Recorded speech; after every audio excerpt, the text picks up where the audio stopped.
এই ধরনের বিল পেশ করতে গেলে সেই সরকারের বুকের পাটা যে কোনো ভালো সৎ ভদ্র মানুষের উল্লসিত হওয়া উচিত। আমি তো ভীষণ উল্লসিত।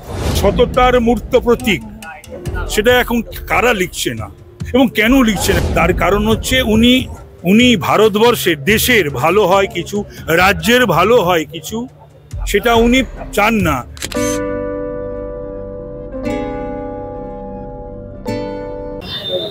তাপসদা, আজকে সংসদে সংবিধান সংশোধনী বিল পেশ করা হলো, যেখানে আমরা জানতে পাচ্ছি 30 দিনের বেশি যদি কেউ জেল হেফাজতে থাকে তাহলে তার মন্ত্রিত্ব পদ থেকে তাকে সরানো যাবে, এটা প্রধানমন্ত্রী হোক কিংবা মুখ্যমন্ত্রী।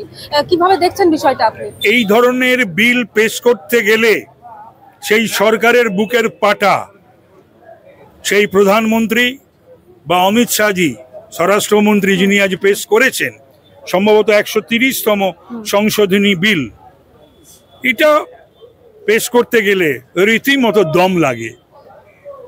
ভারতবর্ষের বিভিন্ন রাজ্যে এবং কেন্দ্রে সরকারের মধ্যে স্বচ্ছতা, ট্রান্সপারেন্সি এবং দুর্নীতি মুক্ত করতে বিভিন্ন রাজ্যের মুখ্যমন্ত্রী এবং মন্ত্রিসভার সদস্য, কেন্দ্রের প্রধানমন্ত্রী এবং মন্ত্রিসভার সদস্য, তারা যদি কখনো কোনো গুরুতর অপরাধে তারা যদি গ্রেপ্তার হন এবং 30 দিন অতিক্রান্ত হয়ে যায়, তাহলে তাদের তৎক্ষণাৎ প্রধানমন্ত্রী বা কেন্দ্রীয় মন্ত্রিসভার সদস্য,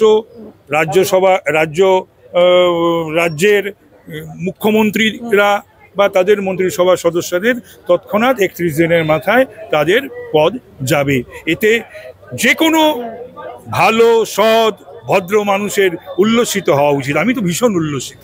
কিন্তু আমরা দেখছি আমাদের রাজ্যের মুখ্যমন্ত্রী তিনি তো পোস্ট করেছেন সোশ্যাল মিডিয়ায়, তিনি বলছেন এটা সুপার ইমার্জেন্সির নামান্তর এবং বলছে গণতন্ত্রের উপর উনি না মাঝে মাঝে না কিছু কিছু শব্দ ব্যবহার করেন। ইমার্জেন্সিটা ওনার ব্যবহার করা হয়ে গেছে কিছুদিন আগে, এবার সুপার ইমার্জেন্সি, এটা ওনাকে ব্যবহার করতে হবে। এবং কি করা যাবে?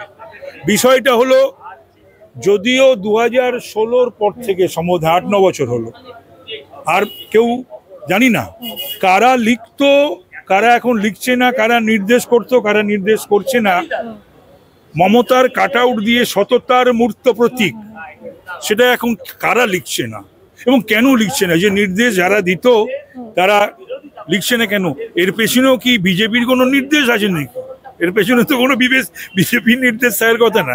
এ তো তৃণমূলীরাই লিখতো এবং তৃণমূলীরাই নির্দেশ দিত। সেই লেখা বন্ধ হয়েছে কেন? উনি তো ব্ল্যাক ডে ব্ল্যাক বিল বলে হচ্ছে একেবারে পোস্ট করে দিয়েছে। আরে ওনার এই সমস্ত বলতে হবে, তার কারণ হচ্ছে উনি ভারতবর্ষের দেশের ভালো হয় কিছু, রাজ্যের ভালো হয় কিছু, সেটা উনি চান না। সে হাইকোর্টের যদি পছন্দ না হয় কোনো রায়, সুপ্রিম কোর্টের কোনো পছন্দ না হয়, তেমনি কখনো তিনি 2005-এর 4 আগস্ট উনি তেড়ে যাবেন স্পিকারের চেয়ারের দিকে এবং কয়েক দৃষ্টে কাগজ ছুঁড়ে দেবেন যে কেন আলোচনা হবে না অনুপ্রবেশকারীদের নিয়ে, বাংলাদেশি মুসলিমদের নিয়ে, এবং গোছা গোছা কাগজ দিয়ে বলেছিলেন এগুলো সমস্ত ভোটার লিস্টে রয়েছে। তখন সিপিএমকে দোষী করেছিলেন, সিপিএমের তখন গভর্নমেন্ট 2005-এর 4 আগস্ট। কিন্তু এখন আবার তিনি SIR এর অর্থাৎ স্পেশাল ইন্টেনসিভ রিভিশনের বিরোধিতা করছেন।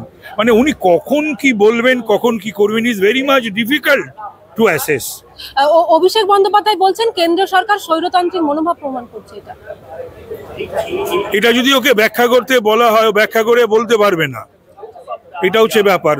কেন, কি কারণে? স্বৈরতন্ত্র তো চলছে বাংলায় পিসি ভাইপোর স্বৈরতন্ত্র চলছে। ওখানে স্বৈরতন্ত্রটা কোথায় হলো? যদি স্বৈরতন্ত্র বাংলায় যদি না চলতো তাহলে ডায়মন্ড হারবারে 7 লাখ না 7.5 লাখ ভোটেও জিততো। ওর পিসি কোনোদিন 6-7 বার এমপি ছিল, জেতেনি। বাংলার মানুষ বোঝে না যে ওখানে ভোট হয়েছে না কি হয়েছে, কারা ভোট দিয়েছে, ভোটার লিস্টের কি অবস্থা। কল্যাণ বন্দ্যোপাধ্যায় বলছেন যে ইডি সিবিআই যদি কেস দেয় তাহলে তা 30 দিনের আগে কেউ জামিন পায় না, এটা পুরোপুরি হিসেব নিকেশ করে করা হচ্ছে।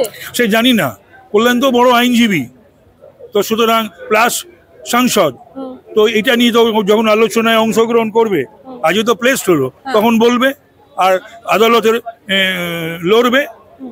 আদালতের পেছনে তো হাইকোর্ট এবং সুপ্রিম কোর্টে ভারতবর্ষের শ্রেষ্ঠ শ্রেষ্ঠ আইনজীবীদের পেছনে আপনাদের অর্থ তো কম খরচ হলো না, আবার খরচা করবে। তৃণমূল কংগ্রেসের সাংসদদের এত ভয় কিসের, বা মুখ্যমন্ত্রী এত ভয় কিসের? ভয় আমি বলছি, যদি দুর্নীতির সঙ্গে কারুর যোগাযোগ না থাকে, যুক্ত না থাকে, তাদের উল্লসিত হওয়া উচিত। তারা কেন ভয় পাবে? ভয় পাওয়ার তো কোনো কারণ নেই। ভারতবর্ষের এখনো জুডিশিয়ারি প্রতি আমাদের সকলেরই আস্থা আছে এবং ওদেরও আস্থা রয়েছে। ওরা বলে হাইকোর্ট আছে, সুপ্রিম কোর্ট আছে। সবাই চাই দুর্নীতিমুক্ত মানুষ আমাদের বিধায়ক। না, আমি বলছি টাইম হ্যাজ কাম, এটা ঘটনা যে মানুষের কাছে স্বচ্ছতা এবং দুর্নীতিমুক্ত যে পলিটিক্যাল এক্সিকিউটিভ, সেটাকে কিন্তু রাখতে হবে, সেটা প্রতিষ্ঠা করতে হবে। Goa's transformation is more than just development. It's about progress and a brighter future for all. Bridges that unite aspirations, highways that bring communities closer, world-class airports welcoming opportunities. From modern infrastructure to seamless connectivity, Goa is on the fast track to grow. Under the decisive leadership of Prime Minister Narendra Modi and Chief Minister Dr. Pramod Sawant, the double-engine Sarkar is driving Goa towards Vikasit Bharat 2047, a future of prosperity, innovation and limitless possibilities.